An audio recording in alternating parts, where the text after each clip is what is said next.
दोस्तों आज के वीडियो में मैं आप लोगों के साथ में नींबू के पौधे को शेयर करूंगी कि अभी नवंबर के महीने में नींबू के पौधे पर ऐसे कौन कौन से ज़रूरी काम करने होते हैं जिससे कि आने वाले सीजन में नींबू के पौधे से अधिक मात्रा में नींबू को लिया जा सके। तो दोस्तों जितने भी सिट्रिक एसिड यानी कि विटामिन सी खट्टे रस वाले फल होते हैं उन सभी में जो फूल हैं वो फरवरी मार्च के महीने में आते हैं और इन फलों को पकने में तैयार होने में 6 से 7 महीने का समय लग जाता है।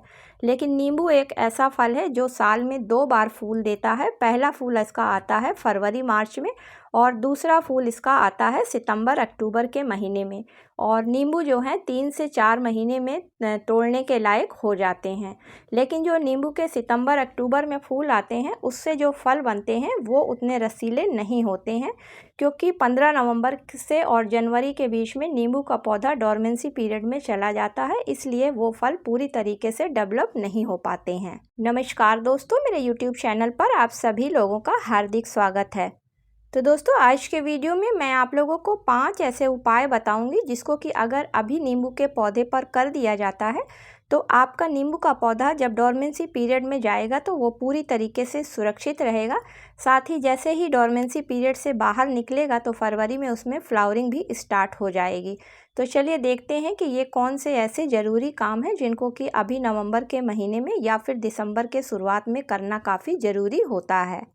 तो दोस्तों ज़मीन में लगे हुए पौधे और गमले में लगे हुए नींबू के पौधे की केयर भी फ़र्क हो जाती है, क्योंकि ज़मीन में लगा हुआ पौधा नेचुरल तरीके से मिट्टी से पोषक तत्वों को लेता रहता है तो डोरमेंसी पीरियड में उसके ऊपर उतना फ़र्क नहीं पड़ता है।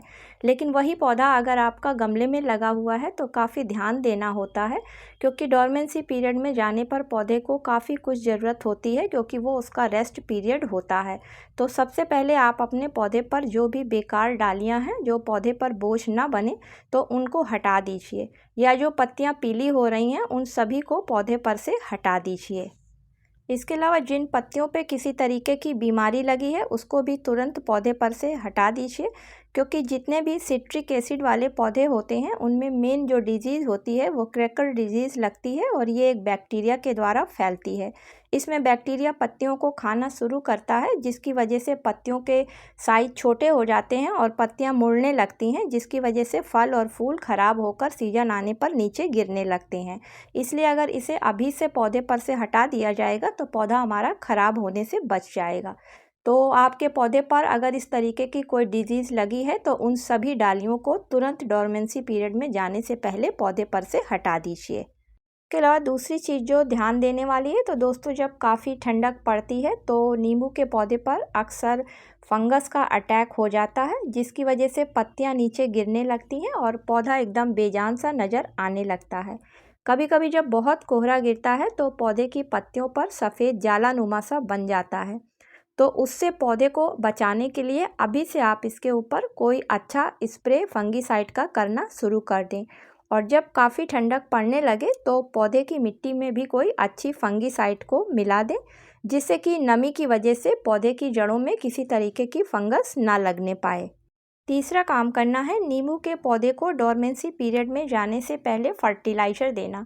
तो दोस्तों वैसे तो डोरमेंसी पीरियड में पौधा रेस्ट पीरियड में होता है तो किसी भी तरीके की इसको फर्टिलाइज़र की ज़रूरत नहीं पड़ती है।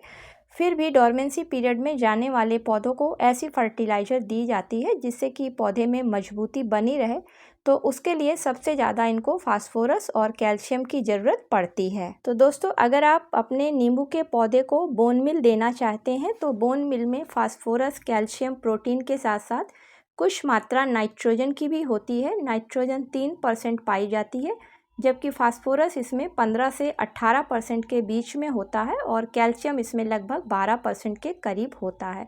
तो अगर आपका पौधा 12 या 14 इंच के गमले में लगा हुआ है तो उसके लिए 4 चम्मच आप बोन मिल पाउडर को ले लें।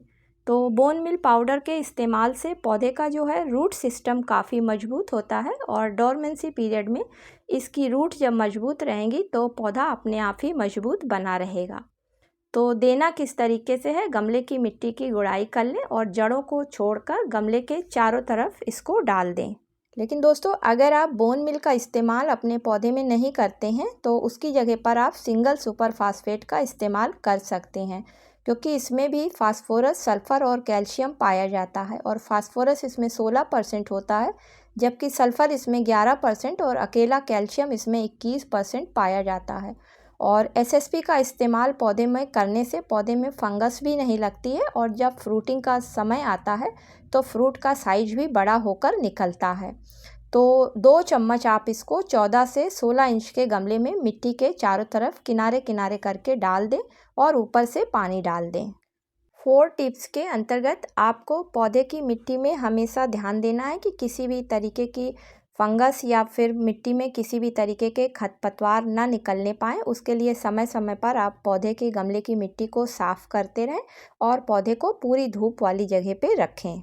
इसके अलावा दोस्तों, पौधे को पानी बहुत कम देना है। जब मिट्टी पूरी तरीके से सूखी हुई हो तभी आप चेक कर लें और तभी पौधे में पानी डालें। इस बीच आपके पौधे की पत्तियां पीली होकर नीचे गिरने लगेंगी, लेकिन परेशान होने की कोई ज़रूरत नहीं है, क्योंकि डोरमेंसी पीरियड में अक्सर पौधे की पत्तियां पीली होकर नीचे सारी गिर जाती हैं। लेकिन जैसे ही पौधा फिर डोरमेंसी से बाहर निकलता है, पौधे पर नई नई पत्तियां आनी शुरू हो जाती हैं।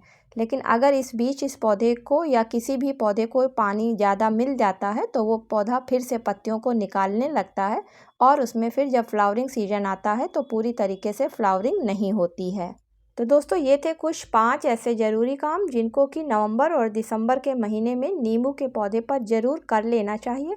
तभी आने वाले फरवरी के महीने में ढेरों नींबू के पौधे से फूल और फल प्राप्त किए जा सकते हैं।